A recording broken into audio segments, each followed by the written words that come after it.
Indecorous Theater. I'm also the director of Twelfth Night. Thank you all so much for coming to our opening performance. The show is about 2 hours long, and there will be a 15-minute intermission. When it is time for the intermission, I'll just come up and announce it. Please try to keep this aisle clear because the actors will be coming in and out of this aisle. Oh yeah, turn your cell phones off. It's already loud enough in here as it is, as I'm sure you can tell. And that's all. I hope you enjoyed 12th Night.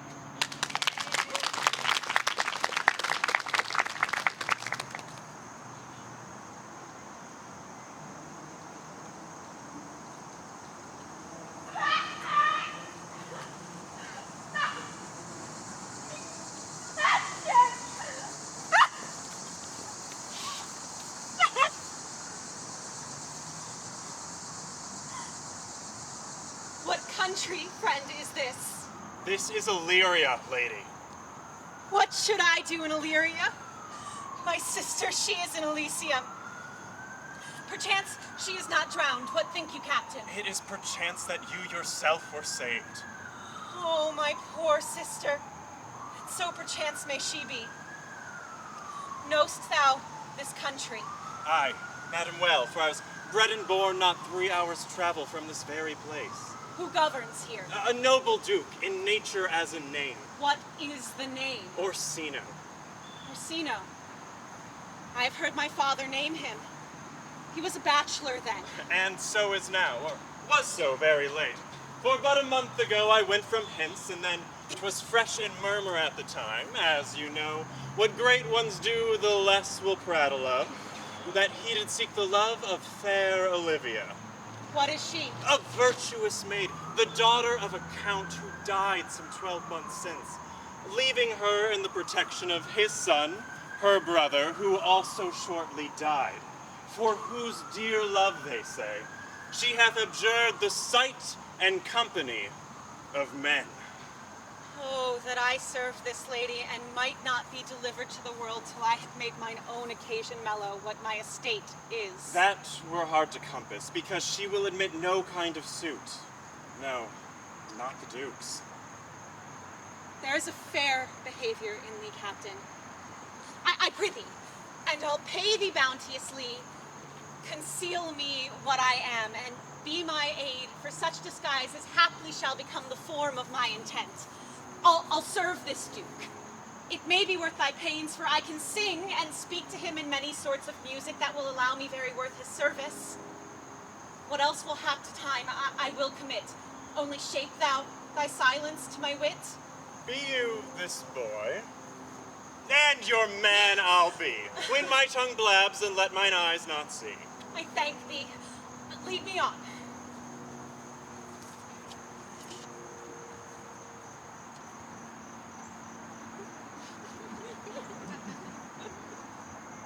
If music be the food of love, play on.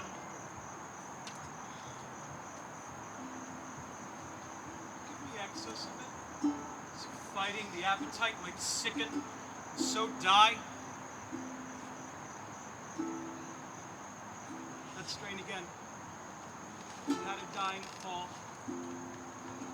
Oh, it came o'er my ears like the sweet sound that breathes upon a bank of violets, stealing and giving odor.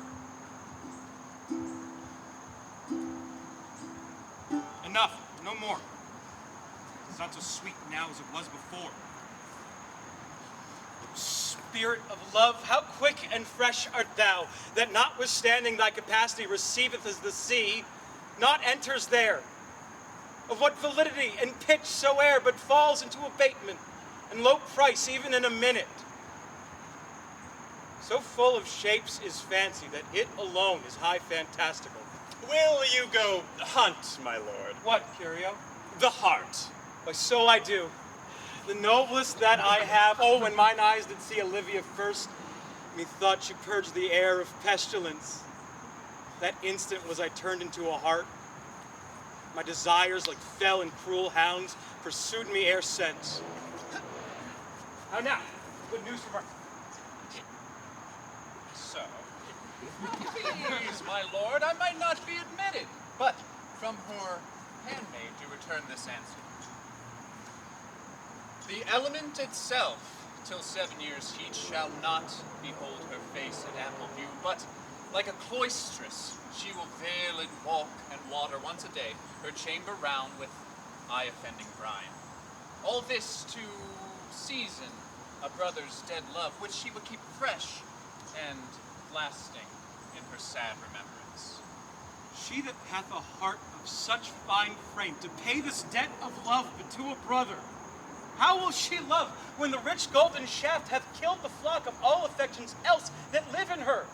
When liver, brain, and heart, these sovereign thrones, are all supplied and filled her sweet perfections with one true self-king? Away before me to sweet beds of flowers. Love thoughts lie rich when canopied with bowers.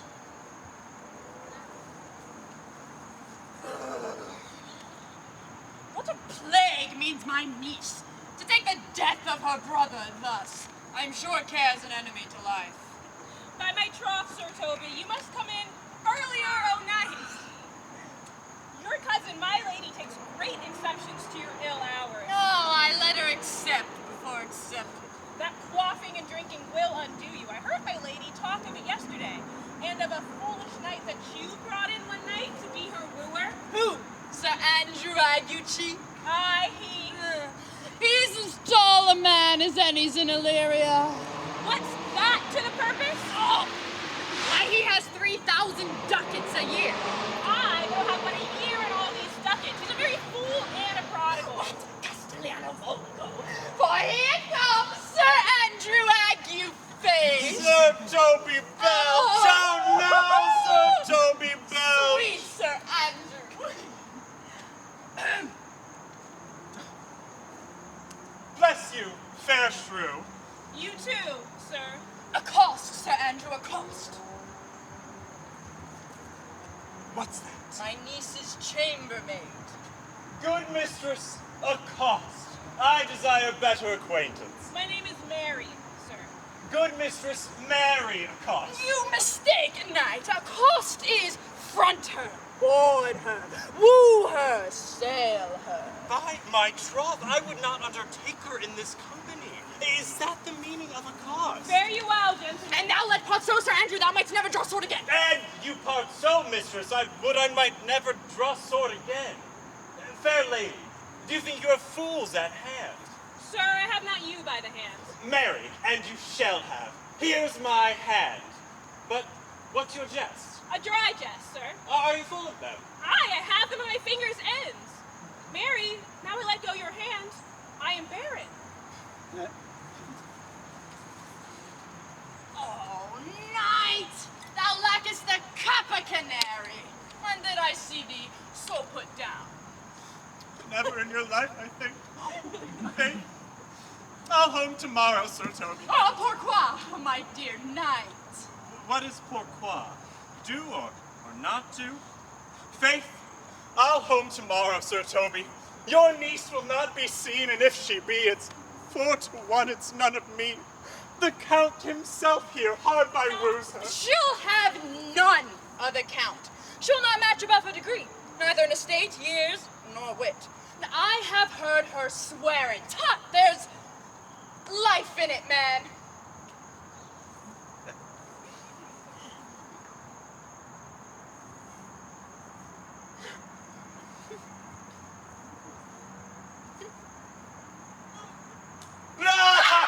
Stay a month longer. I am a fellow of the strangest mind in the world. I delight in masks and revels, sometimes all together. Well, art thou good at these kickshaws these nights? As any man in Illyria, whatsoever he be, under the degree of my betters, and yet I will not compare with an old man. Oh, what is thy excellence in a galliard knife? Faith, I can cut a caper, Oh, and I can cut the mutton to it! and I think I have the back strip, simply as strong as any man in Illyria. Wherefore are these things hid? Wherefore these gifts have a curtain before them? Why dost thou now go to church in a galliard and come home in a coranto? I did think. Why, the excellent constitution of thy leg. 'Twas formed under the star of a galleon. Aye, 'tis strong, and does indifferent well in a flame-colored stuff. Shall we set about some revels? What shall we do else? Let me see thy caper! Higher! Excellent.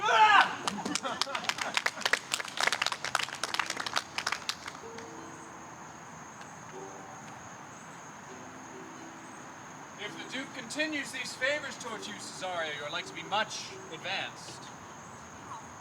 He hath known you but 3 days, and already you are no stranger. You either fear his humor or my negligence that you call into question the continuance of his love. Is he inconstant in his favors, sir? No, believe me. I thank you. Oh, here comes the Duke. Who saw Cesario? Oh, On your attendance, my lord, here. stand you a while aloof.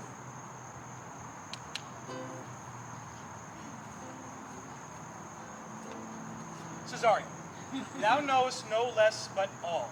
I have unfolded thee the book even of my secret soul. Therefore, good youth, address thy gate unto her. Be not denied access. Stand at her door and tell them, there thy fixed foot shall grow till thou have audience. Sure, my noble lord, if she be so abandoned to her sorrow as it is spoke, she never will admit me. Be clamorous and leap all civil bounds rather than make unprofited return. Say I do speak to her, my lord. What then? I would then unfold the passion of my love. Surprise her with discourse of my dear faith. It will become thee well to act my woe. She will tend it better in thy youth than in a nuncio's of more grave aspect. I think not so, my lord. Dear lad, believe it. For they shall yet belie thy happy years that say thou art a man. Diana's lip is not more smooth and rubious. I know thy constellation is right apt for this. Prosper well, and thou shalt live as freely as thy lord to call his fortunes thine. I'll do my best to woo your lady. Yet, barful strife, where I woo myself would share his life. Nay, either tell me where thou hast been, I'll not open my lips as wise a bristle may enter in way of thy excuse. My lady will hang thee for thy absence. Let her hang me. He that is well hanged in this world needs to fear no color. A good Linton answer, yet you will be hanged for being absent, or to be turned away. Is not that as good as a hanging to you? Many a good hanging prevents a bad marriage. And for turning away, let summer bear it out. You are resolute, then. Not so, neither.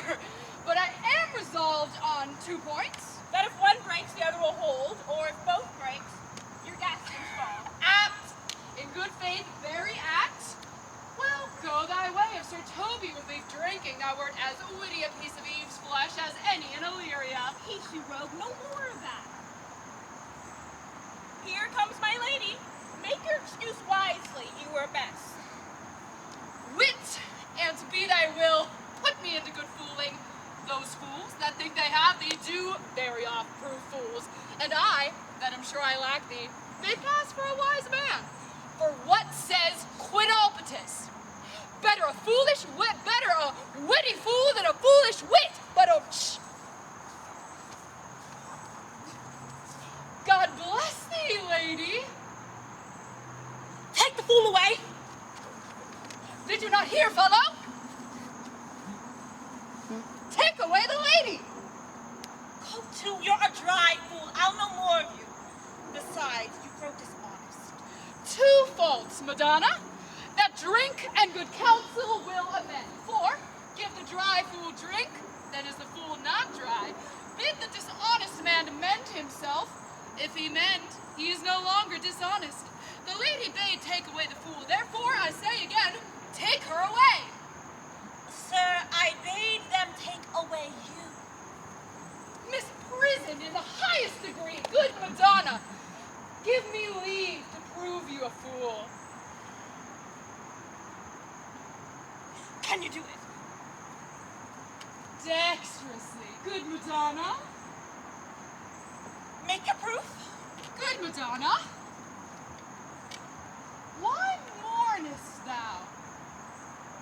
Good fool for my brother's death. I think his soul is in hell, Madonna? I know his soul is in heaven, fool. The more fool, Madonna, to mourn for your brother's soul being in heaven. Take away the fool, gentlemen. What think you of this fool, Malvolio? Doth he not men? Yes. And shall do till the pangs of death shake him. Infirmity that decays the wise doth ever make thee better fools. How say you that, Malvolio? I marvel that your ladyship takes delight at such a barren rascal. Why, I saw him set down the other day with an ordinary fool who had no more brains than a stone. Look you now, he's off his guard already. Unless you laugh and minister occasion to him, he is gagged. I find these wise men that crow so at this set kind of fool no better than the fool zanies. You are sick of self-love, Malvolio, and taste the distempered appetite. There is no slander in an allowed fool, though he do nothing but rail, nor no railing in an own discreet man, though he do nothing but reprove. Now Mercury endue thee with leasing, for thou speakest well, fool. Madam, there is at the gate a young Madam, there is at the gate a young gentleman much desires to speak with you. From the Count Orsino, is it? I know not. 'Tis a fair young man, well intended. Who of my people hold him into that? Sir Toby, madam, your kinsman. Fetch them off, I pray you, they speak nothing but madmen. Fie on them. Go to. If sooth from the Count I am sick or not at home, what you will to dismiss it. Now you see, sir, how your fooling grows old and people dislike it. Thou hast spoke for us, Madonna, as if thy eldest son would be a fool, whose skull Joe crammed with brains. Go thou and seek the crowner and let him sit ere my cause. For if they be in the third degree of drink, they are drowned. Go look after them. They are but mad yet, Madonna, and the fool shall look to the madman.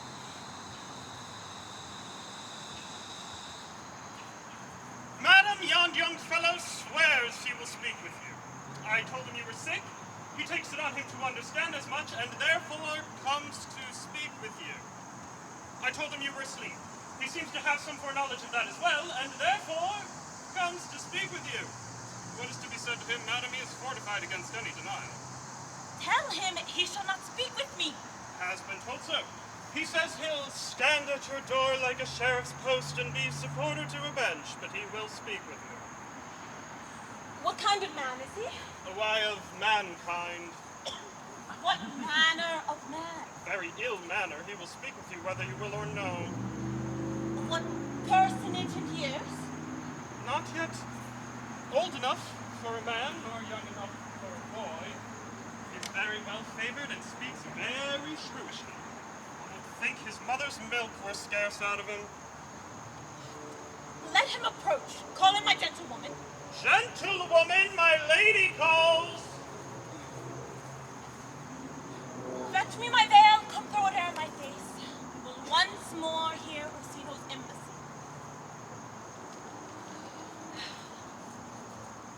The lady of the house. Which is she? Speak to me, I shall answer for her. Your will? Most radiant, exquisite, and unmatchable beauty. I pray you.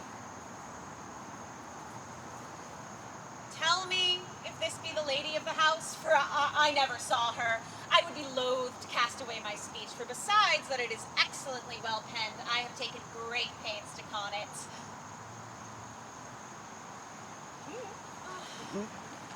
Good beauties, let me sustain no scorn. I am very comfortable, even to the least sinister usage. Whence came you, sir? I can say little more than I have studied, and that question's out of my part.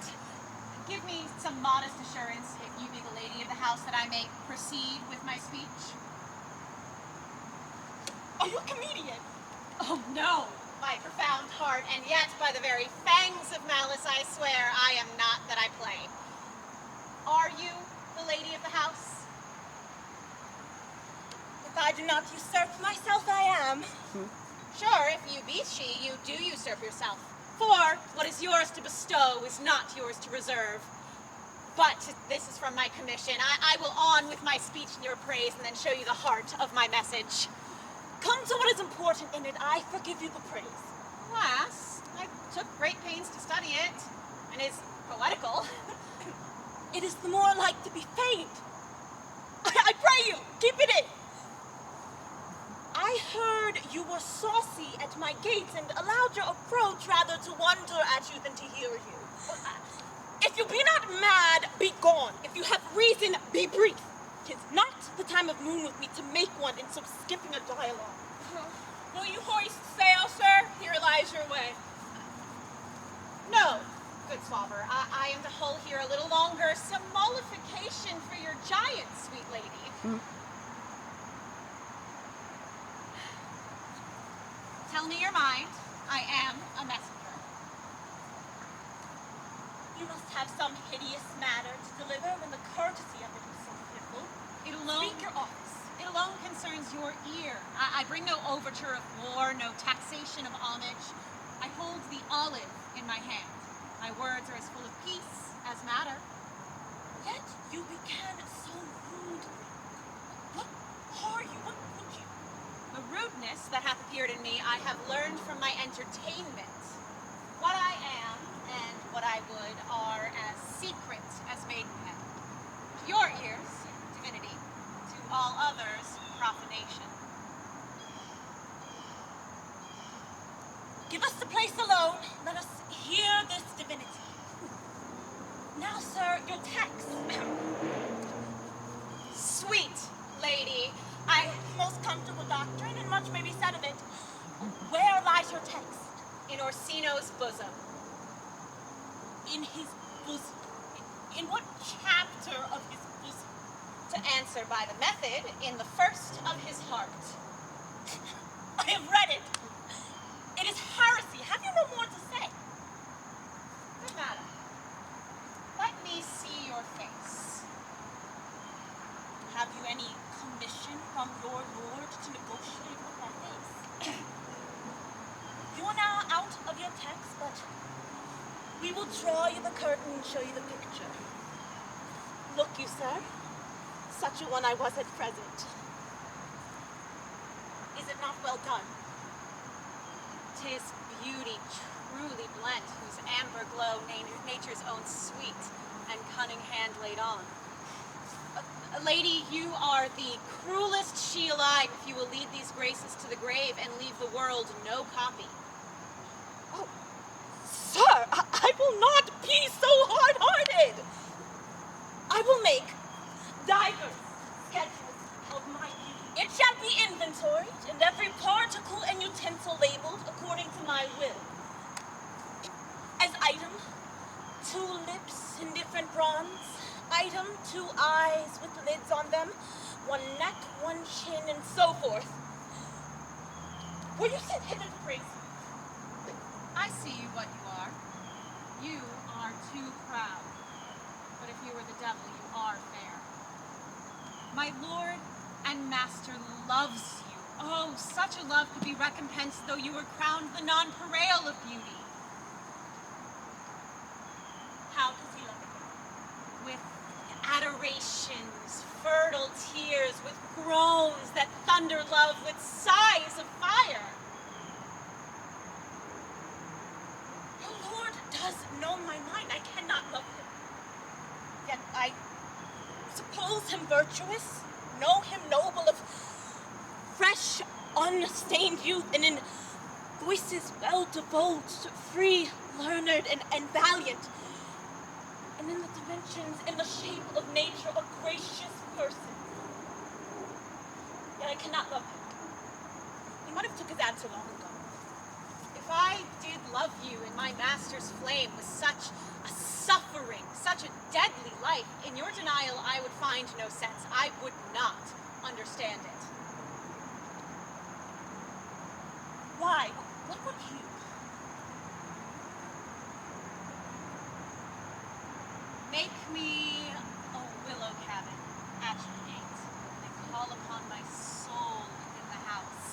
write loyal cantons of contemned love and sing them even in the dead of night.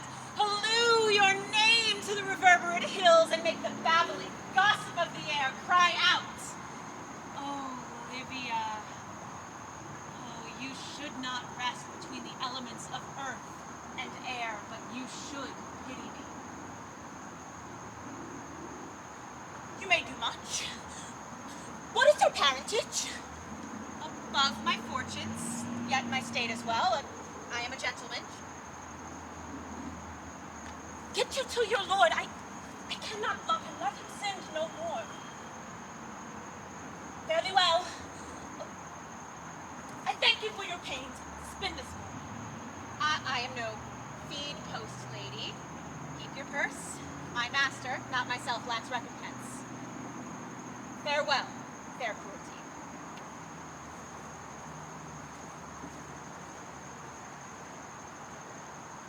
What is your parentage?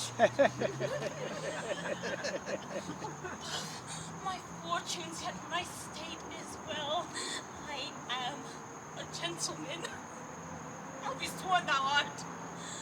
Thy tongue, thy face, thy limbs, actions, and spirit do give thee fivefold praises.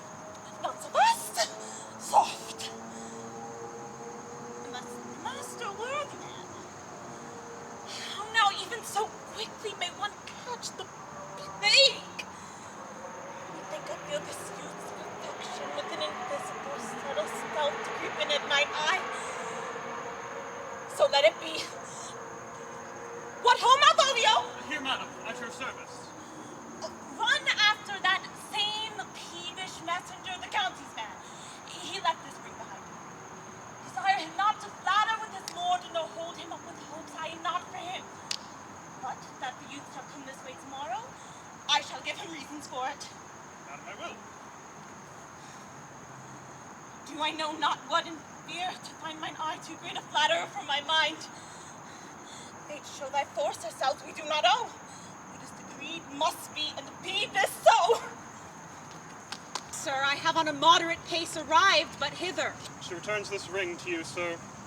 You might have saved me my pains to have taken it away yourself. She adds, moreover, that you should put your lord into desperate assurance she will none of him. And one thing more, that you be never so hardy to come again in his affairs, unless it be to report his taking of this. Receive it so. She took the ring of me. I'll none of it. Come, sir. You peevishly threw it to her, and her will is it should be so returned. If it be worth stooping for, there it lies in your eye. If not, be it his that finds it. I left no ring with her. What means this lady? Fortune forbid my outside hath not charmed her. She made good view of me.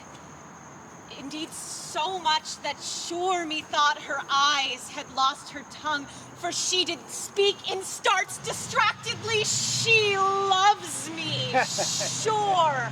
The cunning of her passion invites me in this churlish messenger. None of my lord's ring. Why, he sent her none. I am the man. If it be so, as 'tis, poor lady, she were better love a dream. Disguise, I see thou art a wickedness wherein the pregnant enemy does much. How will this fetch? My master loves her dearly, and I, poor monster, dote as much on him, and she, mistaken, seems to dote on me. What will become of this? As I am man, my state is desperate for my master's love, as I am woman. Now, alas the day, what thriftless sigh shall poor Olivia breathe? Oh, time, thou must untangle this, not I. It is too hard a knot for me to untie. Approach, Sir Andrew! Not to be abed before midnight is to be up betimes. And illegal suggere, thou knowest. Nay, my troth, I know not. But I know to be up late is to be up late. Oh, thou art a scholar. Let us therefore eat and drink. Here comes the fool in fate. How now, my heart? Did you never see the picture of we three? Oh, welcome, Ash! Let's have a catch! By my troth, the fool has an excellent breast. And I had rather than 40 shillings I had such a leg. and such sweet a voice to sing as the fool has. In sooth, you were a very gracious fooling last night. It was very good of fate. I sent thee 6pence for thy leave-in. Hadst it. I did impeticos thy gratility. Come, there is 6pence for you. Let's have a song. Would you have a love song or a song of good life? A love song! A love song! I care not for good life. Oh, mistress mine, where are you roaming? Stay and hear your true love's coming, that can sing of both high and low. Trip no further, pretty sweeting, journey's end in lovers' meeting. Every wise man's son doth know what is love. 'Tis not hereafter. Present birth hath present laughter. What's to come is still unsure. In delay there lies no plenty. So come and kiss me, sweet and 20. Use the stuff will not endure. Use the stuff will not endure. A mellifluous voice as I am true knight. Ah, what contagious breath! Very sweet and contagious. But in faith. shall we make the welkin dance? Shall we rouse the night owl in a catch that will draw 3 souls out of one weaver? Shall we do that? And you love me? Let's do it! I am dog at a catch! Fire lady, and some dogs will catch well. Most certain. Let our catch be thou knave. Hold thy peace, thou knave, knight. I shall be constrained in it to call thee knave, knight. 'Tis not the first time I've constrained one to call me knave. Begin, fool. It begins, hold thy peace. I shall never begin if I hold my peace.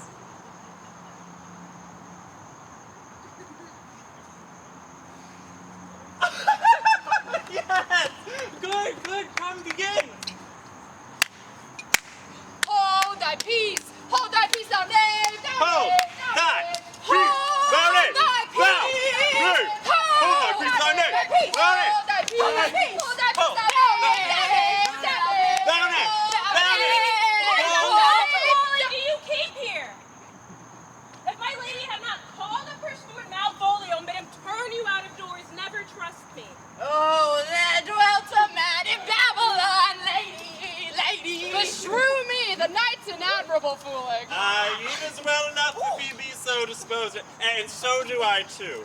He does it with a better grace, but I do it more natural. Oh, the 12th day of December. Masters, are you mad? Or what are you? Have you no manners, wit, nor honesty, but to gabble like tinkers at this time of night? Do ye make an alehouse of my lady's house that you squeak out your cosier's catches without any mitigation of remorse of voice? Is there no respect of persons, place, nor time in you? We did keep time, sir. In our catches, sneak up. Sir Toby, I must be round with you. My lady bade me tell you that though she harbors you as her kinsman, she is nothing allied to your disorders. If you can separate yourself and your misdemeanors, you are welcome to stay the house. If not, and it would please you to take leave of her, she is very willing to bid you farewell. Farewell, dear heart, for I must needs be gone. Mistress Mary! If you prized my lady's favor at anything more than contempt, you would not give means to this uncivil rule. She shall know of this. By this hand. Go shake your ears! 'Twere as good a deed to drink when a man's a-hungry as to challenge him to field and then break promise with him and then make a fool of him. Do it! I'll write thee a challenge, or I'll deliver thy indignation by word of mouth. Sweet Sir Toby, be patient for tonight. For Monsieur Malvolio, let me alone with him. If I do not gull him into a nay word and make him a common recreation, do not think I have wit enough to lie straight in my bed. I know I can do it. Possess us. Possess us! Tell us something of him. Marry, sir, sometimes he is a kind of Puritan. Oh, if I thought that, I'd beat him like a dog. Why? For being a Puritan? Thy exquisite reason, dear knight. I have no exquisite reason, but I have reason good enough. The devil, a Puritan that he is, or anything constantly, but an affectionate ass, a time pleaser, one that utters book by great swarths, the best persuaded of himself, so crammed as he thinks with excellencies that it is his grounds of faith that all that look on him love him. And on that vice in him will my revenge find notable cause to work. What wilt thou do? I will drop in his way some obscure epistles of love, wherein, by the color of his beard, the shape of his leg, the manner of his gait, and the expression of his eye, forehead, and complexion, he shall find himself most feelingly personated. I can write very like your niece, my lady, and on a forgotten matter, we can hardly make distinction of our hands. Excellent. I smell a device. I have it in my nose, too. Ah, he will think by the letters that thou wilt drop that they come from my niece and that she is in love with him. My purpose is indeed a horse of that color. And your horse now would make him an ass. Ass, I doubt not. Oh, 'twill be admirable. Sport royale, I warned you. I know my physical work with it. I'll plant you two. Let the fool make a third. Observe his construction of it. And for this night, to bed and dream on the event. Farewell. Oh, good night, dear Penthesilea. For me, she's a good lady. Come. 'Tis too late to go to bed. Let's go burn some sack. Come, knight, come.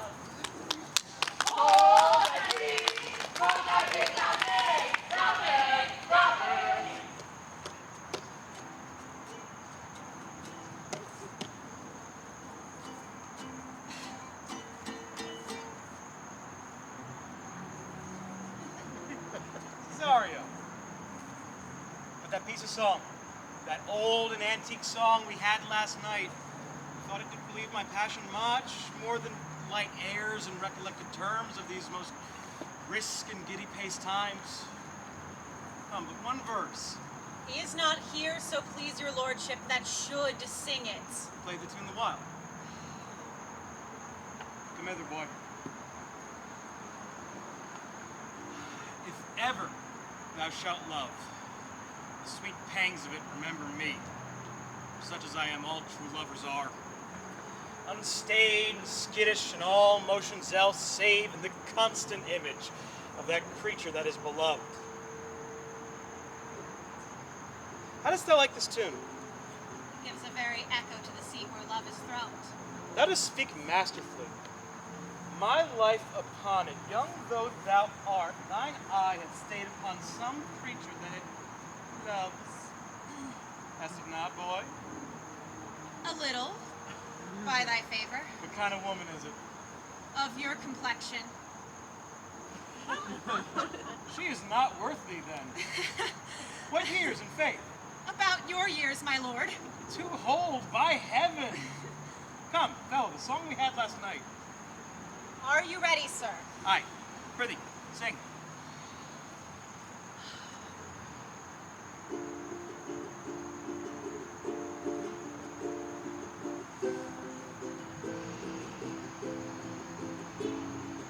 Come away, and inside Cyprus with me, fly away.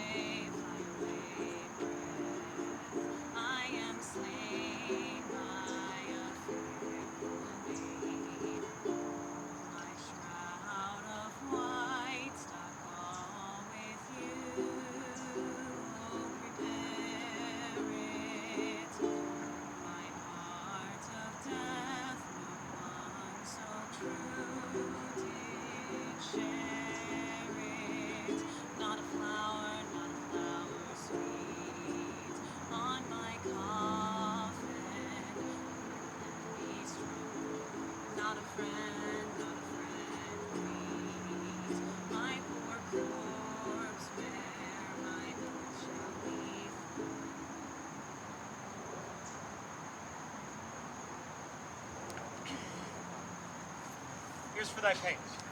No pains, sir. I take pleasure in singing, sir. I'll pay thy pleasure, then. Truly, sir, and pleasure will be paid one time or another.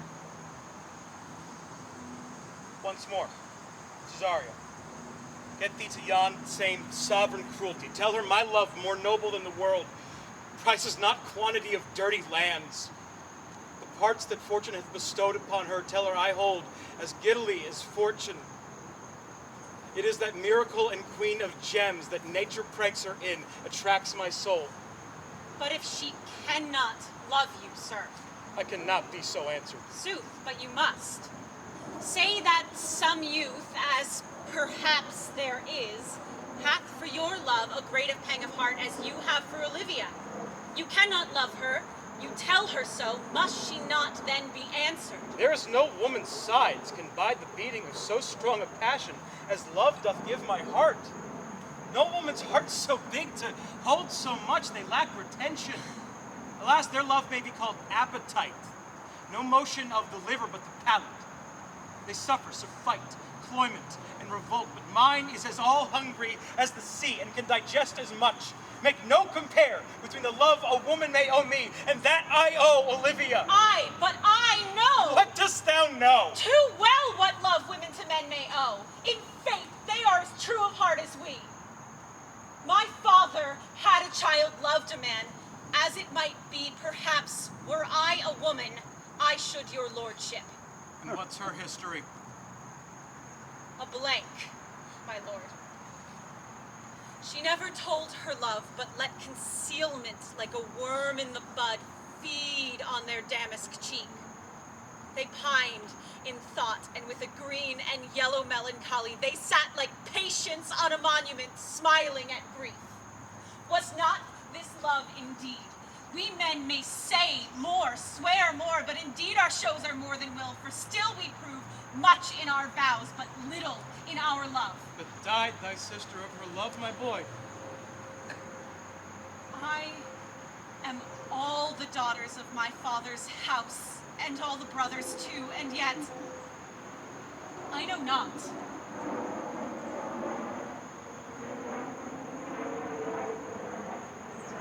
Sir, shall I to this lady? Aye. That's the theme. To her in haste.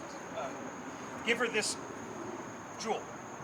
Tell her my love can give no place. Bide no denay.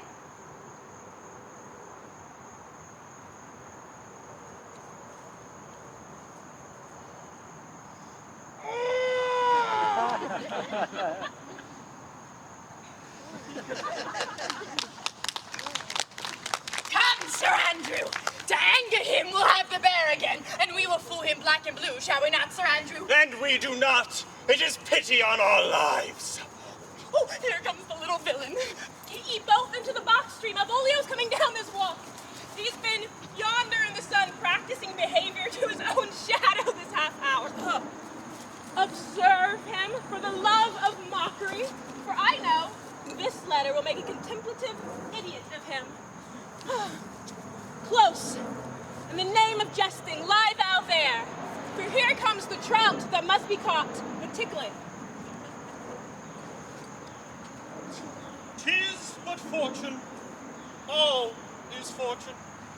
Maria once told me she did affect me, and I've heard herself come thus near that should she fancy, it should be one of my complexion. Besides, she uses me with a more exalted respect than anyone else that follows her. Why should I think on it? He's an overweening rogue. Contemplation makes a rare turkey cock of him. How he jets under his advanced flute. Slight I could so beat the road. Oh, peace, I say. To be Count Malvolio. No, rogue. Calling my officers about me in my branched velvet gown. Having come from a daybed where I've left Olivia sleeping. Oh, fire and brimstone. And then to have the humor of the state, and after demure travel of regard, telling them I know my place, as I would they should do theirs. To for my kinsman Toby. Toby approaches, courtesies there to me, I extend my hand to them thus. thus, quenching my familiar smile with an austere regard of control, saying, Cousin Toby, my fortunes having cast me on your niece, grant me this prerogative of speech. You must amend your drunkenness. No! Make patience or we break the cities of our plot. Besides, you waste the treasure of your time with a foolish knight. That's me, I warn you. One Sir Andrew. Yes. I knew 'twas that, for many do call me fool. What employment have we here? By my life, this is my lady's hand. To the unknown beloved, this and my good wishes. Her very phrases. Soft, by your leave wax. And the impressure her Lucrece with which she used to seal, 'tis my lady!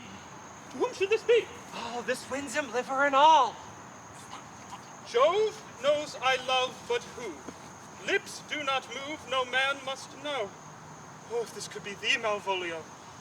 I may command where I adore, but silence like a Lucrece knife with bloodless stroke my heart doth bore. M-O-A-I doth sway my life. A fustian rue. Excellent lassie. I may command where I adore. Why, she may command me. I serve her, she is my lady, there is no obstruction in this. And the end.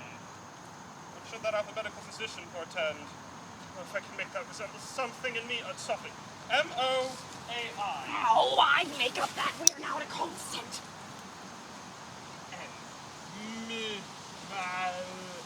Malvolio! M! Malvolio, where that begins my name! Did not I say he would work it out? The cur is excellent at faults. M-O-A-I. This simulation is not as the former, yet to crush this a little, it would bound to me, for every one of those letters are in my name. Oh. Soft, here follows prose. If this fall into thy hand, revolve. In my stars I am above thee, but be not afraid of greatness. Some are born great, some achieve greatness, and some have greatness thrust upon them. Tweet, tweet, tweet. Thy fates open their hands, cast off thy humble slough, and appear fresh. Be opposite with the kinsman, surly with servants, let thy tongue tang arguments of state. Remember who commended thy yellow stockings and wished to see thee ever cross garter. I say remember. Go to, thou art made if thou desirest to be so. If not, let me see thee a steward still. Farewell, she that would alter service with thee, the fortunate unhappy. Well, daylight and champagne discovers not more. This is open! I will read politic authors. I will baffle Sir Toby. I will wash off gross acquaintance. I will be point device to the very man. Oh, I do not now yet let imagination jade me, for every reason excites to this, that my lady loves me. Oh, I thank my stars I am happy. I will be strange, stout, in yellow stockings, and cross-gartered even with the swiftness of putting on. Shortly left, stars be praised, sir, as a postscript. Thou canst not choose but know who I am. If thou entertainest my love, let it appear in thy smiling. Thy smiles become thee well.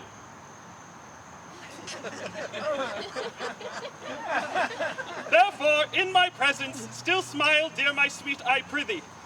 Jove, I thank thee. I will smile, I will do everything thou wilt have me.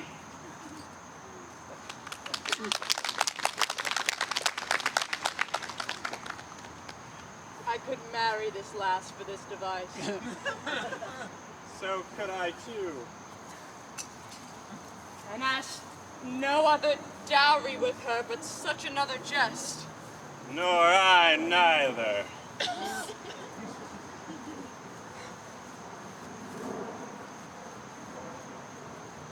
Wilt thou set thy foot on my neck? Or on mine either. Shall I play my freedom and trade trip and become thy bondslave? Or, in faith, I either. Nay, but say true. Does it work upon him? Why, thou hast put him in such a dream that when the image of it leaves him, he must run mad. If you will then see the fruits of the sport, mark his first approach to my lady. He will come to her in yellow stockings, a color she abhors, and cross-gartered, a fashion she detests, and he will smile upon her. If you will see it, follow me. Oh, to the gates of Tartar, thou most excellent devil of wit. I'll make one too.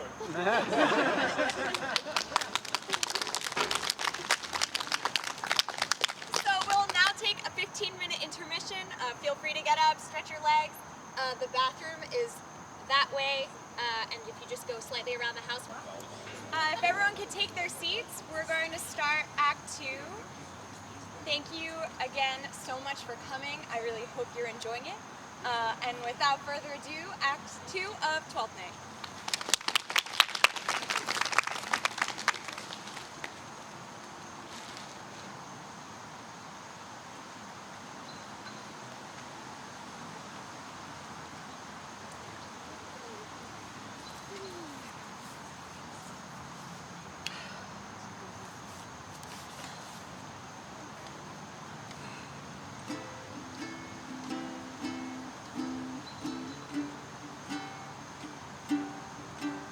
Safety, friends, and thy music. Dost thou live by thy tabor? No, sir. I live by the church. Art thou a churchman? No such matter, sir. I do live by the church, for I do live at my house, and my house doth stand by the church. So, thou mayst say, the king lie by a beggar if a beggar dwell near him. Art thou not the Lady Olivia's fool? No, indeed, sir. The Lady Olivia has no folly. She will keep no fool, sir, till she be married. And fools are as like husbands, as pilchards are to herrings. The husband's the bigger. I am indeed not her fool, but her corrupter of words. I saw thee late at Count Orsino's. Foolery, sir, doth walk about the orb like the sun. It shines everywhere. I would be sorry, sir, but the fool should be as oft with your master as with my mistress. I think I saw your wisdom there. Nay, and thou pass upon me. I'll no more with thee. Hold. There's expenses for thee. Now Jove, in his next commodity of hair, send me a beard. By my troth, I tell thee, I am almost sick for one, though I would not have it grow on my chin. Is thy lady within? My lady is within, sir. I will construe to them from whence you come, but who you are and what you would, sad am my welcome. I might say element, but the word is overworn. This fellow is wise enough to play the fool, and to do that well craves a kind of wit. He must observe their mood on whom he jests, the quality of persons and the time, and like the haggard, check at every feather falls before his eye. This is a practice as full of labor as a wise man's art. For folly, that he wisely shows is fit, but wise men folly fall and taint their wit. Most excellent, accomplished lady, the heavens rain odors on you. My matter hath no voice to your most pregnant and vouchsafed ear. Let the garden door be shut and leave with my hero. Give me your hand, sir. By duty, madam, and most humble service. What is your name? Cesario is your servant's name, fair princess. My servant, sir. 'Twas never a merry world since lowly feigning was called compliment. You are servant to the Count Orsino. And he is yours, and his must needs be yours. Your servant's servant is your servant, madam. For him I think not on him. For his thoughts I would they were blanks rather than filled. Madam, I come to whet your gentle thoughts on his behalf. I will leave, I pray you. I bid you never to speak again of him. But would you undertake another suit? I'd rather you solicit that than music from the spheres. dear lady, Give me leave, beseech you. I did send after the last enchantment you did here a ring in chase of you. So did I abuse myself, my servant, and I fear me, you. Under your hard construction must I sit to force that on you in a shameful cunning of which you knew none of yours. To one of your receiving enough is shown. A cypress, not a bosom, hideth my heart. So let me hear you speak.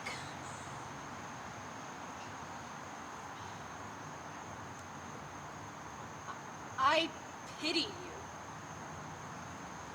Oh, the clock upbraids me with the waste of time. Be not afraid, youth, I shall not have you. But when wit and youth has come to harvest, your words are like to reap a proper man. There lies your way due west. Then westward ho. Grace and good disposition attend your ladyship. You'll nothing, madam, to my lord by me? Stay, I prithee, tell me what thou thinkest of me. That you do think you are not what you are. If I think so, I think the same of you. Then you think right. I am not what I am. I would you were what I would have you. Would it be better, madam, than I am? I wish it might, for now I am your fool.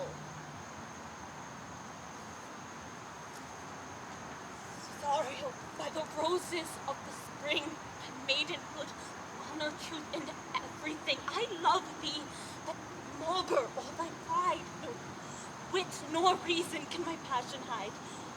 Do not extort thy reason from this cause, for that I woo, thou therefore hast no cause.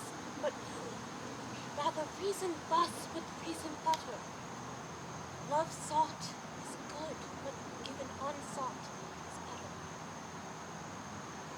By innocence, I swear, and by my youth, I have one heart, one bosom, and one truth, and that no other has, nor never none shall master be of it, save I alone. So adieu, good madam. Nevermore will I my master's tears to you deplore. Yet come again. Thou perhaps mayest move that heart which now abhors to like his love.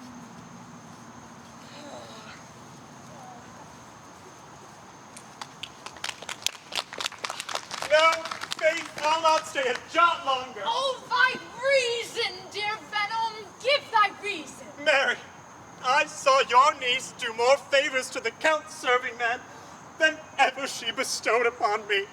I saw it. I saw it in the orchard. Oh, this was a great argument of love in her toward you. She did show the youth favor in your sight only to exasperate you, to awake your dormouse valor, to put fire in your heart and brimstone in your liver. Build me thy fortunes upon the basis of valor. Challenge me, the Count's youth, to fight with him. Hurt him in 11 places. My niece shall take note of it. And assure thyself, there is no love broker in the world can more prevail a man's commendation with woman than the report of valor. Will you bear from me a challenge to him? Go, write it in a martial hand. Be cursed and brief. Let there be gall enough in thy ink, though thou write with a goose pen. No matter about it. Where shall I find you? Now meet thee at the capicula. If you desire the spleen and will laugh yourself into stitches, follow me. For yond gull Malvolio is turned heathen, very renegado. For there is no Christian that means to be saved by believing rightly that can ever believe such impossible passages of grossness. He's in yellow stockings. And cross-gartered. Most villainously. He does obey every point of the letter that I drop to betray him. He does smile his face into more lines and is in the new map with the augmentation of the Indies. You've never seen such a thing as 'tis. I can hardly forbear hurling things at him. Come, bring me where he is.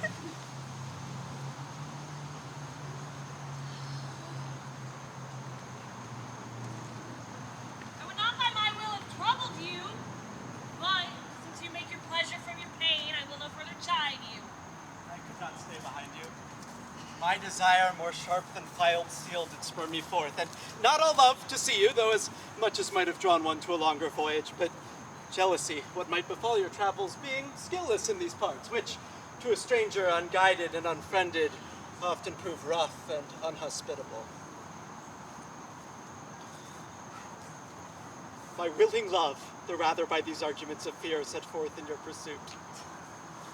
My kind Antonio, I perceive in you so excellent a touch of modesty that you will not extort from me that which I am willing to keep in. Therefore, it charges me in manners the rather to express myself. You must know me then, Antonio.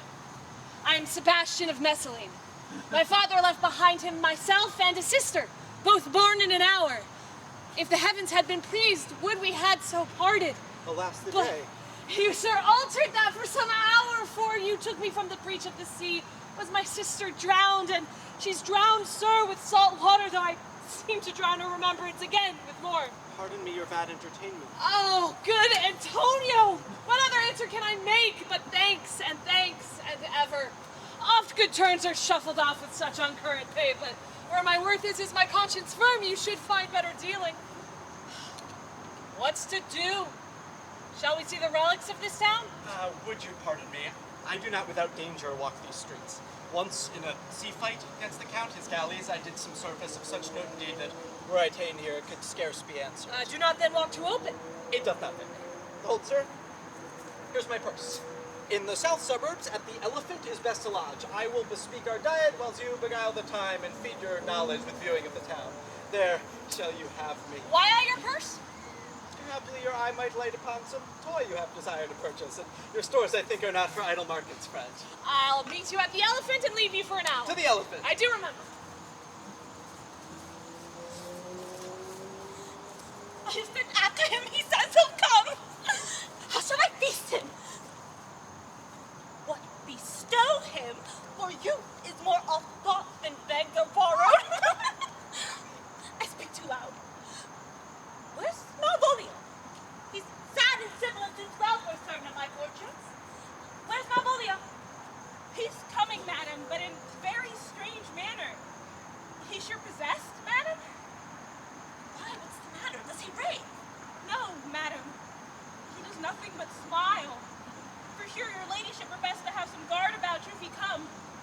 The man's tainted in his wits. Call in heaven. I am as mad as he. Sad and merry madness equal be. What is wrong, Malvolio? Sweet lady, Smilest thou, I sent for thee upon a sad occasion. Sad, ladies. I could be sad. Does make some obstruction of the blood, this cross-gartering. But what of that? If it please the eye of one, it is with me as the very true son it is. Please one, and please all. Dost thou, man? What is the matter with thee? Not black in my mind, though yellow in my leg. It did come to his hands, and commands shall be executed. I think we do know the sweet Roman hand. Wilt thou go to bed, Malvolio? Aye, sweet ladies, and I'll come to thee. Why, dost thou, why dost thou smile so and kiss thy hand so oft? How do you, Malvolio? At your request, yes. Nightingales answer daws. Why appear he with this ridiculous boldness before my lady? Be not afraid of greatness, 'twas well writ. What meanest thou by that, Malvolio? Some men are born great, some achieve greatness, What sayest thou? and some have greatness thrust upon them. Remember who commended thy yellow stockings, Yellow stockings? and wished to see thee cross-gartered. Cross-gartered? Go to, thou art made if thou desirest to be so. Am I made? If not, let me see thee a servant still. Sorry, Midsummer Madness! Madam, the young gentleman of Count Orsino's has returned. I can hardly entreat him back. He attends your ladyship's pleasure. I will come to him. Let the fellow be looked to. Where's my cousin Toby? Let some of my people have a special care of him. I will not have him miscarry for the half of my dowry. Do you come near me now? No worse than Sir Toby to look to me. This concurs directly with the letter. She sends him on purpose that I may appear stubborn to him, for she incites me to this in the letter. And when she went away now, let this fellow be looked to. Fellow! Not Malvolio nor after my degree, but fellow. Why, everything adheres together. What can be said? Nothing that can be can come between me and the full prospect of my hopes. Well, Jove, not I, is the maker of this, and he is to be thanked. Which way is he in the name of sanctity? Oh! If all the devils of hell be drawn in little, and Legion himself possessed him, yet I will speak to him. Here he is. Oh! Here he is. How is it with you, sir? How is it with you, man? Go off! I discard you. Let me enjoy my private. Go off! Lo ho ho! The fiend speaks within him. Tonight I tell you, Sir Toby, my lady prays you to have a care of him. Does she so? How do you now, Viola? How is it with you? Oh, what man? Defy the devil. Consider he's an enemy to mankind. Do you know what you say? Oh, lo! And you speak ill of the devil, how he takes it at heart. Pray God he be not bewitched. How now? Oh, pretty hold that peace. This is not the way. Do you not see you move him? What man? 'Tis not for gravity to play a cherry pit with Satan. Hang him, foul Collier! Sir! Oh, no, I warn you, he will not hear of godliness. Go hang yourselves all! You shallow, idle thing! I am not of your element. You shall no more hereafter.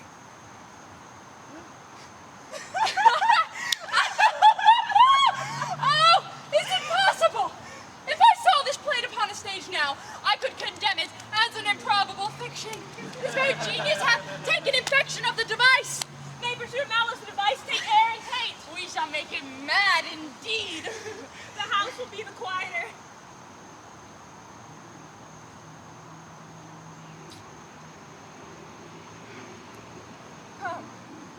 Come. For my niece is already in the belief that he is mad. We may carry it thus for our pleasure and his penance till our very pastime, tired, out of breath, prompt us to have mercy on him, at which time we will bring the device to the bar and crown thee for a finder of madmen. Let's see. Wow! We're madder for a May morning. Here's the challenge. Read it. Warn't there's vinegar and pepper in it? Is it so saucy? High is it, I warned him. Do but read. Give me.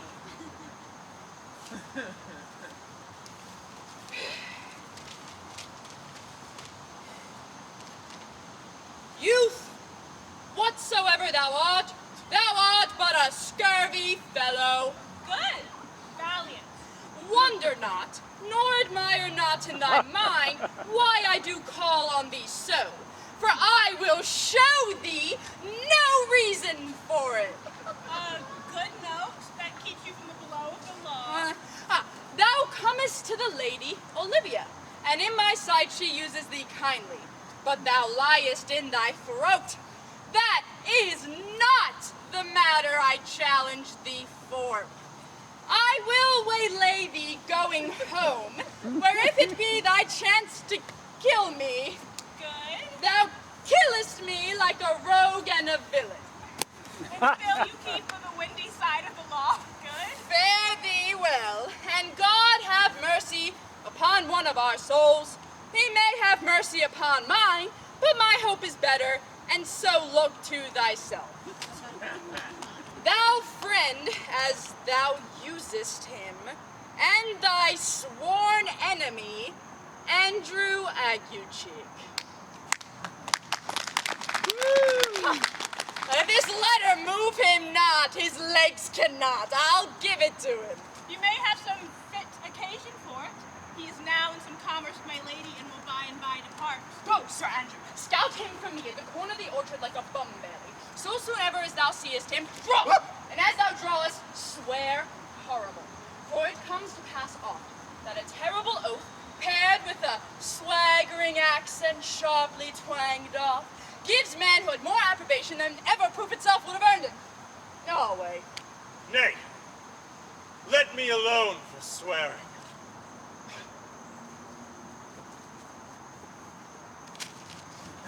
Now will not I deliver his letter.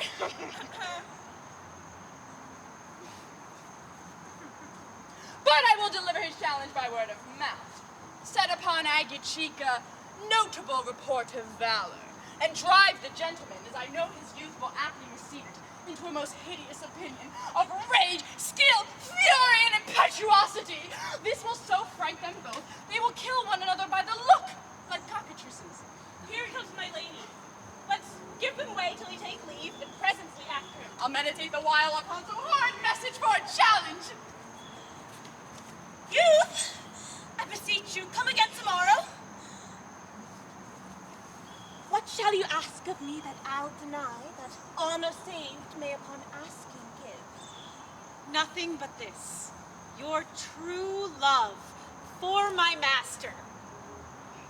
How with mine honor may give him that, which I have given you? I will acquit you. Well, fare thee well, come again. Thee might bear my soul to hell. Gentlemen, God save thee. And you, sir. Oh, that defense thou hast, betake thee to it. Of what nature the wrongs are thou hast done him, I know not. But thy interceptor, full of despite, bloody as the hunter, attends thee at orchard end. Dismount thy tuck, begar in thy preparation, for thy assailant is quick, skillful, deadly. You mistake, sir. I am sure no man hath any quarrel to me. You'll find it otherwise, I assure you. Therefore, if you hold your life at any price, betake you to your guard, for your opposite hath in him what youth, strength, fury, and wrath can furnish man with. I pray you, what is he? Oh, he is night, dubbed with unhatched rapier and on carpet consideration, but he is a very devil in private brawl. Souls and bodies hath he divorced 3, and his incensement at this moment is so implacable that satisfaction can be none but by pangs of death and sepulchre and Hobnob is his word, give it or take it. I will return again into the house and desire some conduct with the lady. I am no fighter. I have heard of some kinds of men who purposely put quarrels on others to taste their valor. But like this is a man of that cork. Sir, no. His indignation derives itself out of a very competent injury. Therefore, get you on and give him his desire. On or strip your sword stark naked, for metal you must, or forswear to wear iron about you. No. This is as uncivil as strange. I beseech you to know of the knight what my offense to him is. It is something of my negligence, nothing of my purpose. I will do so. Maria, stay you by this gentleman to my return. I pray you, lady, do you know of this matter? I know the knight is incensed against you, even to a mortal arbitrament, but nothing of the circumstance more. I beseech you, what manner of man is he? He is indeed the most skillful, bloody, and fatal opposite that you could possibly have found in any part of Illyria. Will you walk towards him? will make your peace with him if I can. I shall be much bound to you for it. Why not? He's a very devil! I have not seen such a swordsman. I had a pass with him, rapier, scabbard and all, and he got me with the stuck in with such a mortal motion that it is inevitable. And on the answer, he answers you as sure as your feet hit the ground they step on. They say he has been fenced to the Sophia. Pox on it, I'll meddle with him. Aye! But he will not now be pacified. Maria can scarce hold him yonder. Plague on it. If I thought he had been valiant and so cunning in fence, I'd have seen him dander. I'd challenged him.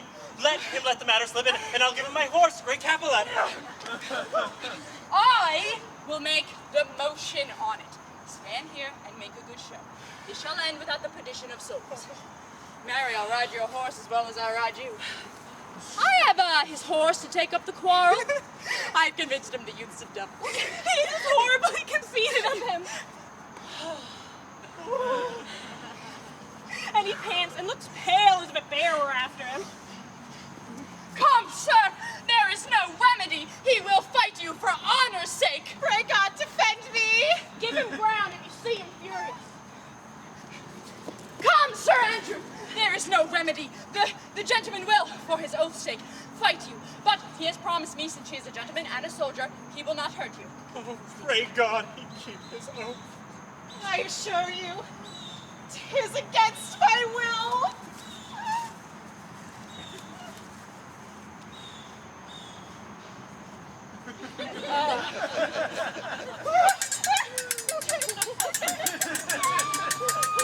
Get out!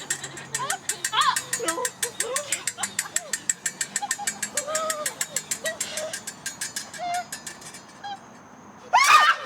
Come on! Do it! Hold up your soul! Ah! If this youth here has done offense, I take the fault on me. If you the offenders, I, for her, defy you. You, sir! Why, what are you? One, sir, that for this love dares yet do more than you have heard her brag to you she will. Nay, if you be an undertaker, I am for you.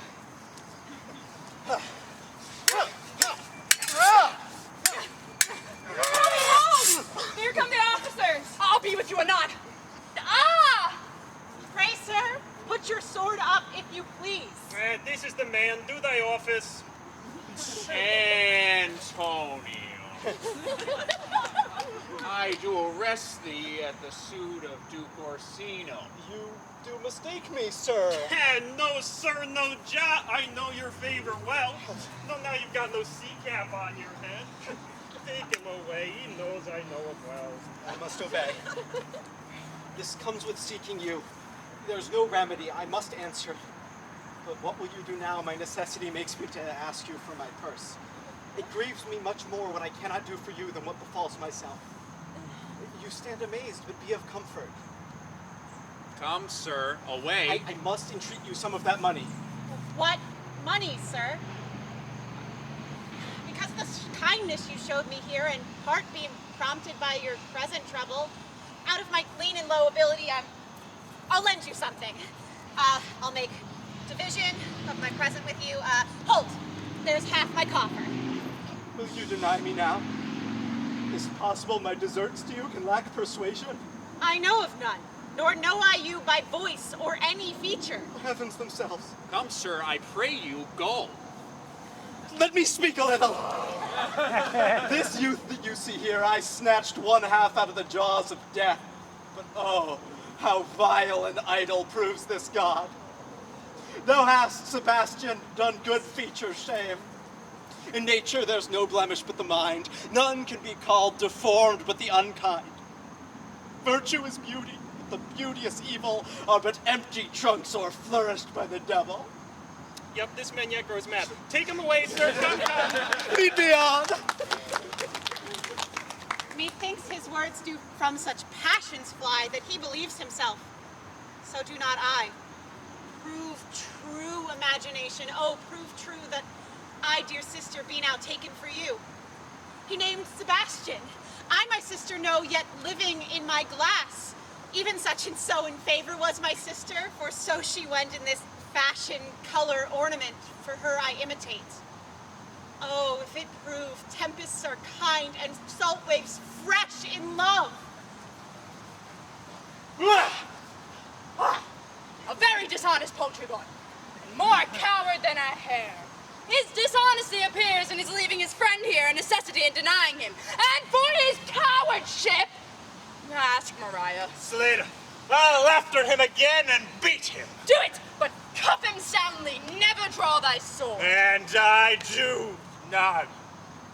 Ah! Come, let's see the event. And I lay any money, 'twill be nothing yet.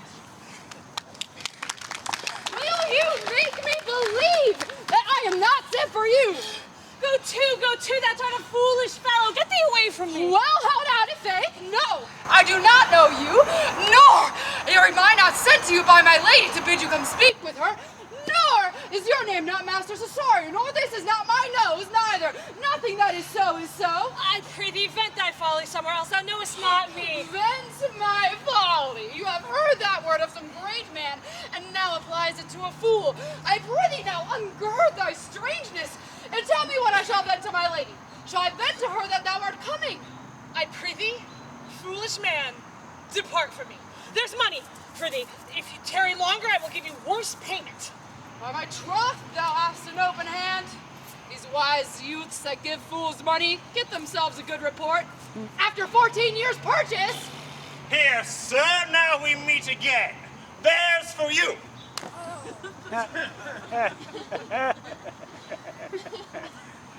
Why, there's for that!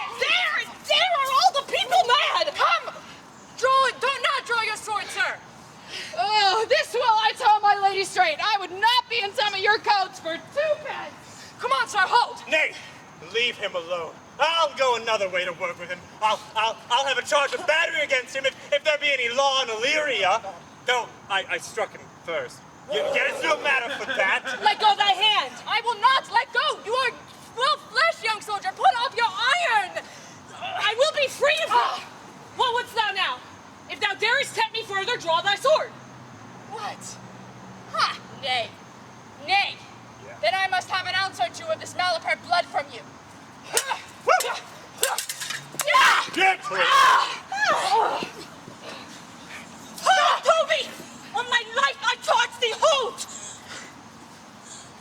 Will it be ever thus ungracious wretch fit for the mountains and the barbarous caves where manners never preach? Out of my sight! Be not offended, dear Cesario. Rude, be gone! I prithee, gentle friend, let thy wisdom, not thy passion, sway in this uncivil and now unjust extent against thy peace. Come with me to my house, and hear thou there how many pranks this ruffian hath botched up, that thou thereby mayest smile at this. Thou shalt not choose but go. Do not deny, beshrew their soul for me. They have started one poor heart of mine in thee. What relishes in this? How runs the stream, or I am mad, or else this is a dream. Let fast fancy still my sense and leave ye steep. If it be thus to dream, still let me sleep. Nay, come, I prithee. Would thou be ruled by me? The damn I will. Oh, say so and so be.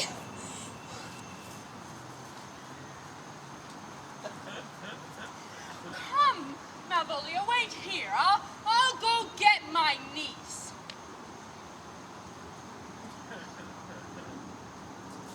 Anon, my love. May I prithee, here is your gown. And your beard. Make him believe thou art Sir Tobus the curate. Do it quickly. I'll call Sir Toby the Wild. Well, I'll put it on. And I will dissemble myself in... And I wonder were the first that ever dissembled in such a gown. The competitors answer. Jove bless thee, Master Parson. Buenos dias, for as the old hermit of Prague very wittily said to a niece of King Gorbadoc, that is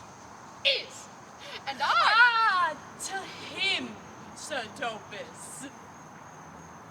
What? Peace in this prison! A knave counterfeits well, a good knave. Who calls there? Sir Topus the curate, who comes to visit Malwalia the lunatic. Sir Topus, good Sir Topus, go to my lady.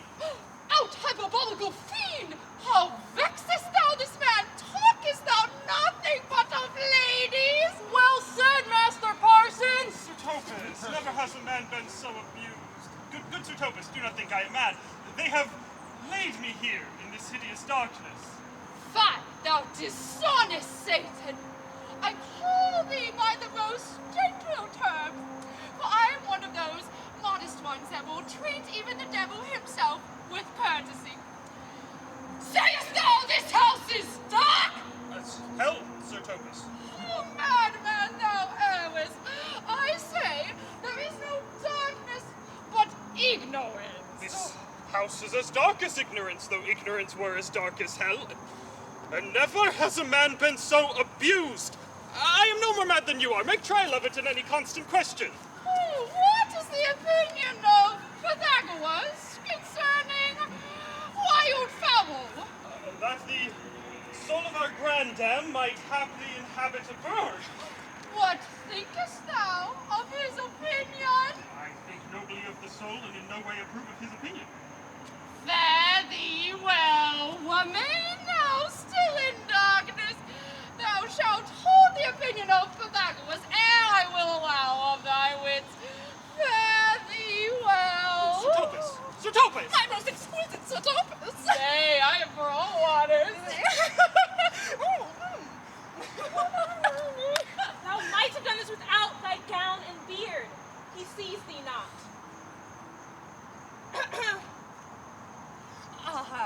To him, in thine own voice, and bring me word how thou findest him. I would we were all rid of this knavery.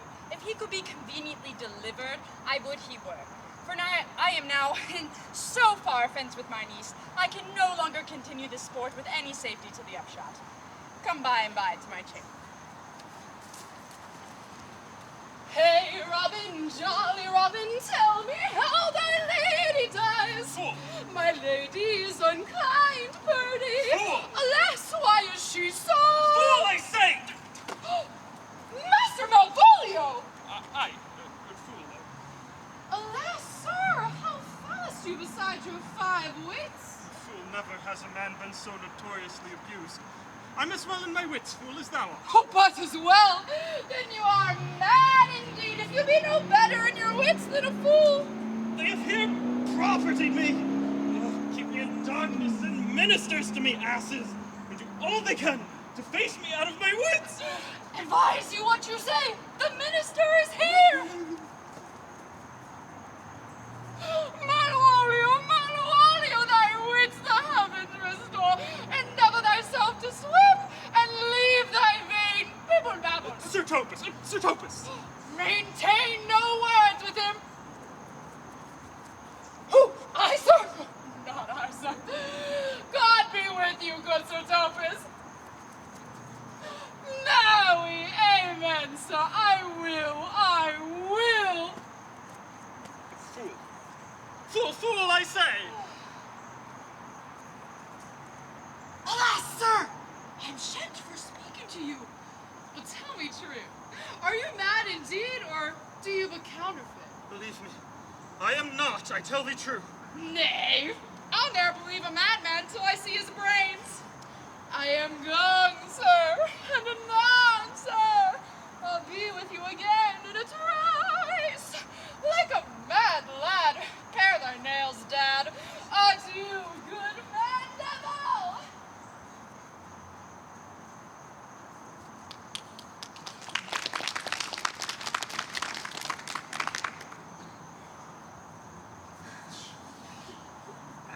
This is the air! That's the glorious sun! This ring she gave me? I do see it, and feel it, and though 'tis wonder that enwraps me thus, yet 'tis not madness. Where's Antonio, then? I could not find him at the Elephant. His counsel now might do me golden service, for though my soul disputes well with my sense that this must be some error, but no madness. Yet doth this accident, this flood of fortune, so far exceed all instance, all discourse, that I am willing to distrust mine eyes and wrangle with my reason that persuades me to any other trust, but that I am mad. Or else the lady's mad. Yet if 'twere so, she could not sway her house, command her followers, take and give back affairs and their dispatch with such a smooth, discreet, and stable bearing as I perceive she does. There's something in it that's deceivable. But here the lady comes. Blame not this haste of mine. If you mean well, now go with me and with this holy man to the chantry by. There before him and underneath that consecrated roof, plight me the full assurance of your faith that my jealous and too doubtful soul may live at peace. He shall conceal it, whilst you are willing it shall come to note. What time shall your celebration keep according to my birth? What do you say? I'll follow this good man, and go with you, and having sworn truth ever will be true. Then lead the way, good father, and let the heavens so shine that they may fairly note this act of mine.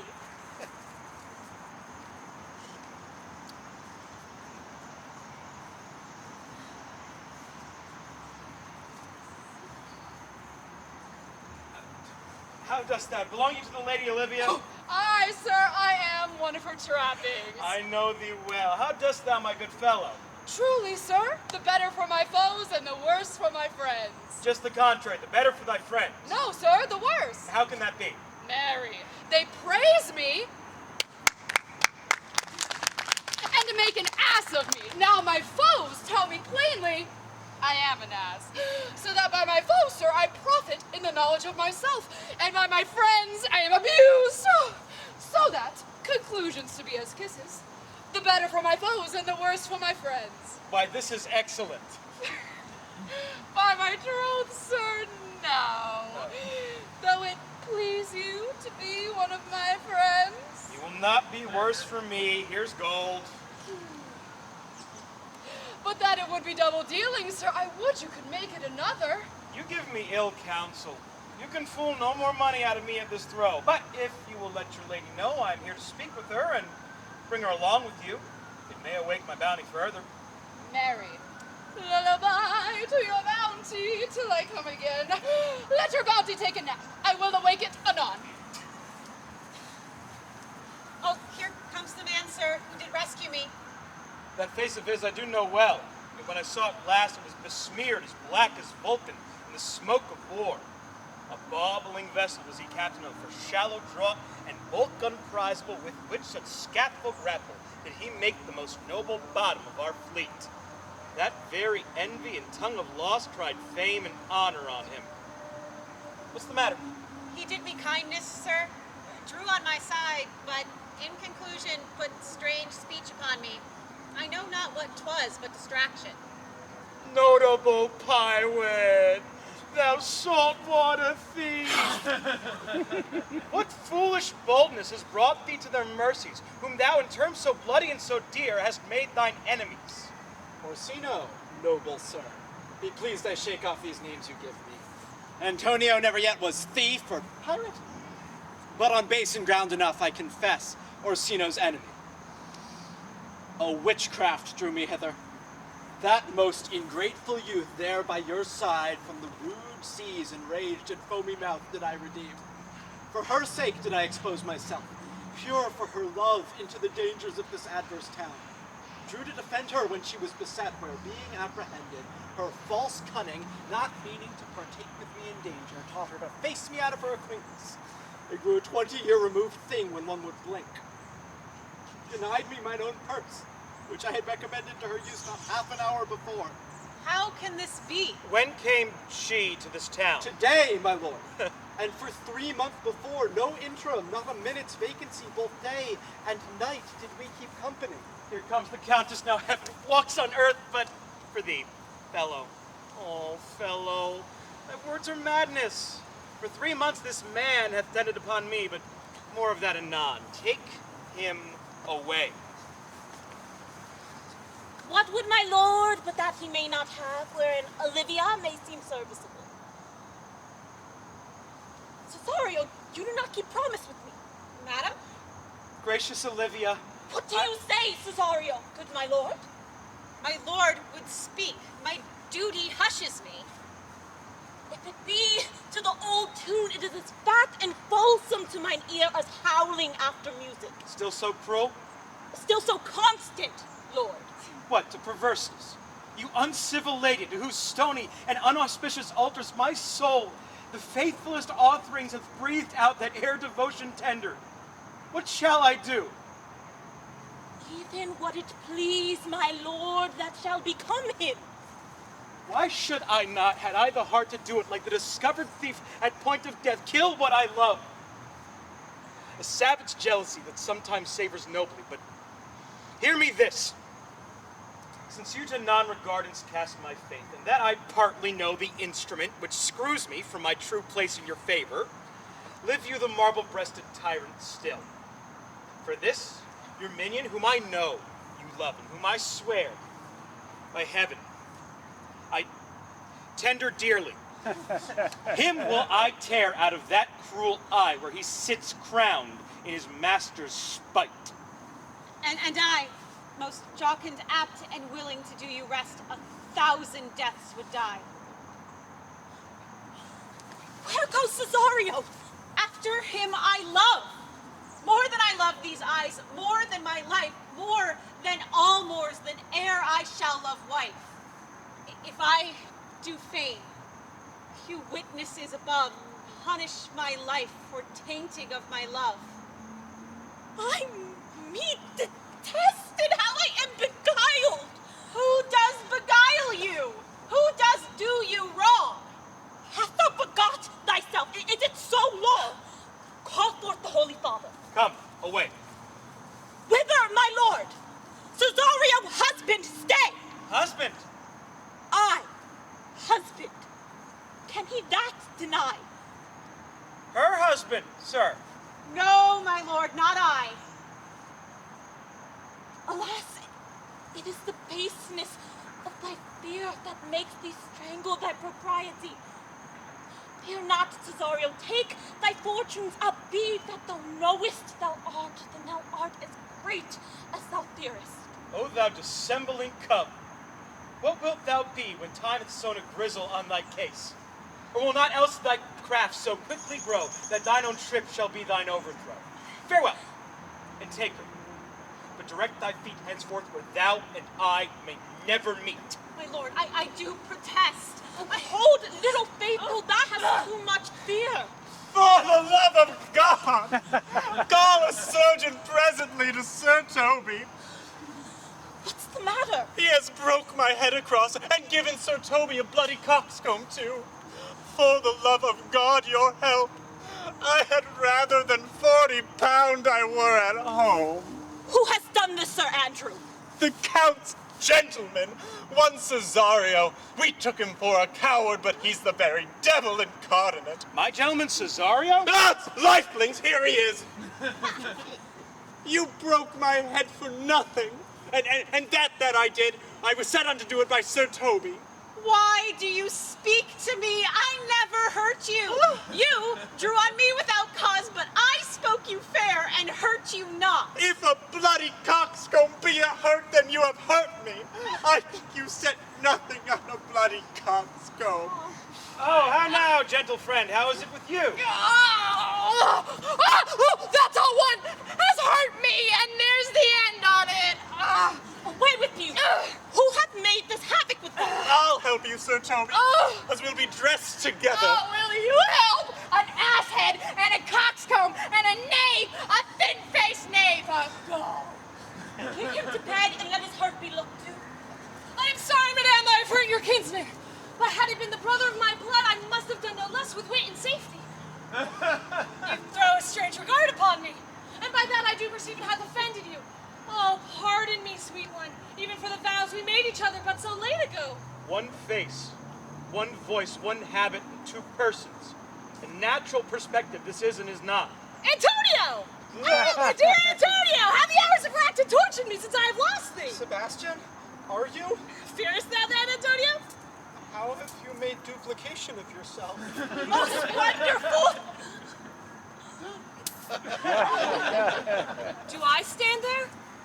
I never had a brother, nor can there be that deity in my nature of here and everywhere. I had a sister, whom the blind waves and surges have devoured. Of Charity, what kin are you to me? What countryman, what name, what parentage? Of Messily. Sebastian was my father. Such a Sebastian was my sister too. So went she suited to her watery tomb. If spirits can assume both form and suit, you come to fright us. Oh, a spirit I am indeed, though I am in that dimension grossly clad, which from the womb I did participate. Were you a woman, as the rest goes even, I would my tears let fall upon your cheek and say, thrice welcome, drowned Viola! If nothing less to make us happy both, but this my curious usurped attire, do not embrace me till each circumstance of time, place, fortune do cohere and jump that I am Viola! which to confirm, I'll bring you to a captain in this town, by whose gentle help I was preserved to serve this noble duke. All the occurrence of my fortune since hath been between this lady and this lord. So comes it, lady, you have been mistook, though nature to her bias true in that, nor are you therein by my life deceived. You are betrothed to both a maid and a man.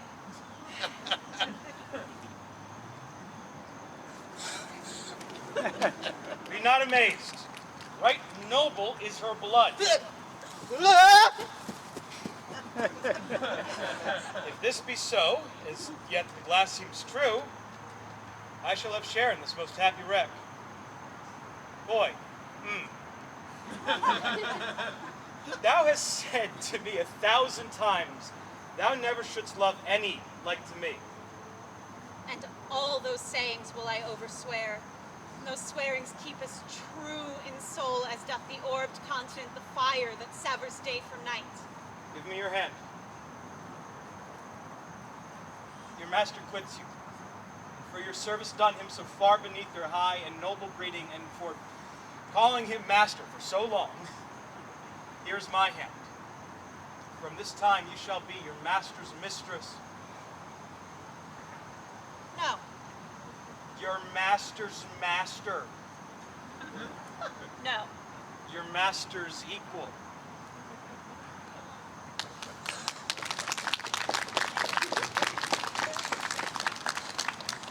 Sister! I am yours.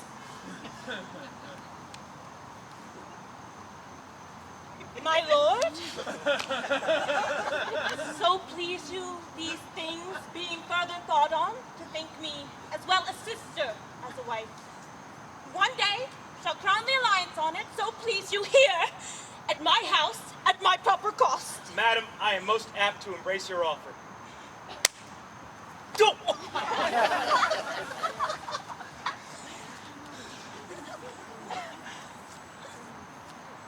How now, Malvolio?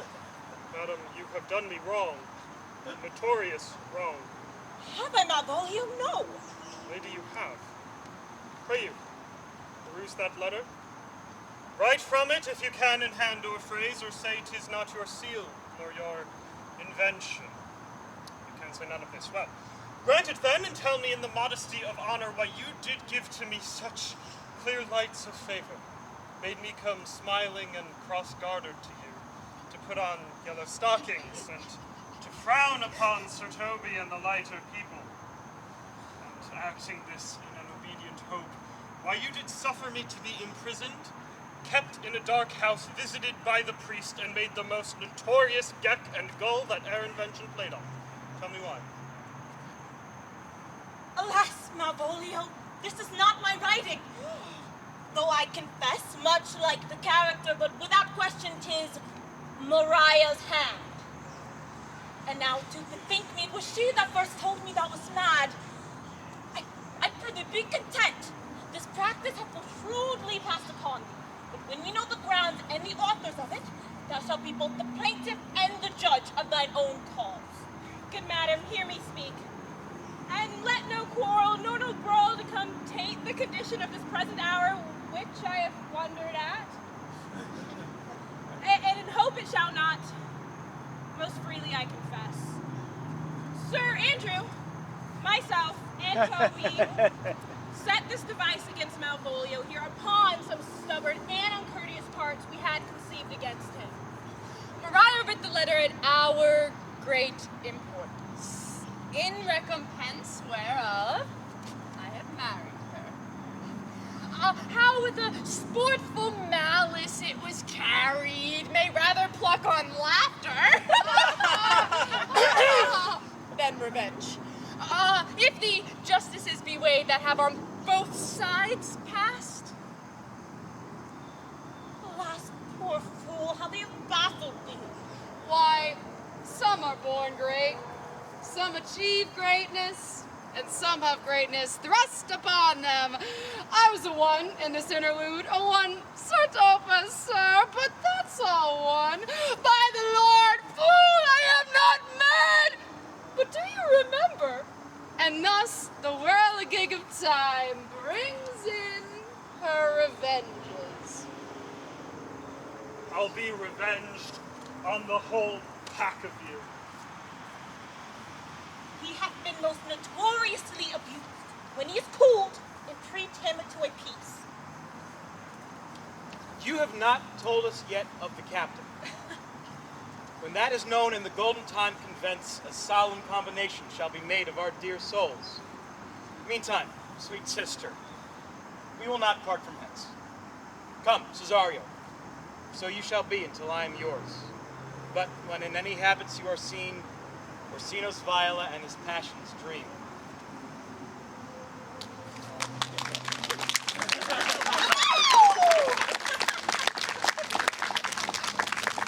Bestie, give us a song.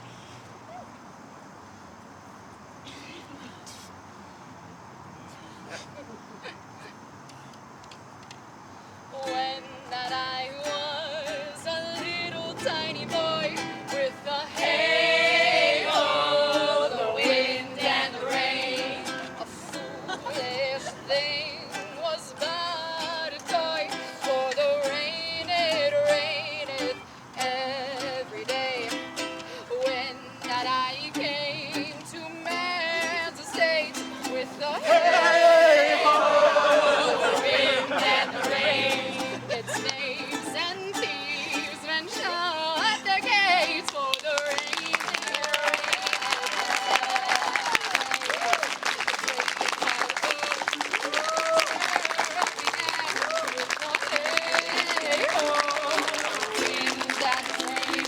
but that's all one. Our prayer is done, and we'll strive to please you every day. And we'll strive to please you every day.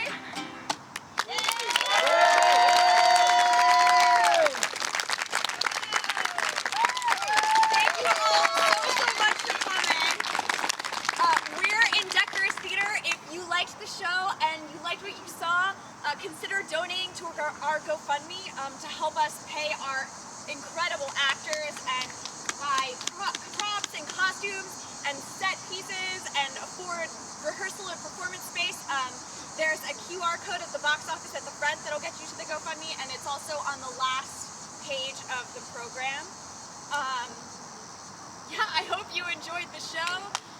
Thank you so much for coming. Oh, and if you feel so inclined, vote for us for the Fringies. The FringeArts is having a Fringe Festival Awards, and so if you like the show, you should vote for us.